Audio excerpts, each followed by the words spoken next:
கள்ளக்குறிச்சி அருகே பக்தர்கள் கோவிந்தா கோவிந்தா என்ற முழக்கத்துடன் நடைபெற்ற கும்பாபிஷேகம்.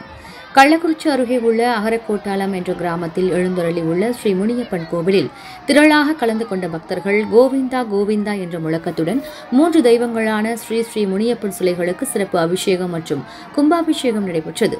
அப்போது சிலைகளுக்கு ஊற்றப்படும் புனித நீரை இந்த அபிஷேக நிகழ்ச்சியில் கலந்து கொண்ட பக்தர்களின் மேல் தெளித்தனர். இந்த நிகழ்ச்சியில் சுற்றுப்புறத்தில் உள்ள கிராம பொதுமக்கள் ஏராளமானோர் கலந்து கொண்டு சுவாமியை தரிசனம் செய்தனர். இந்த நிகழ்வு வெகு விமர்சையாக நடைபெற்றது.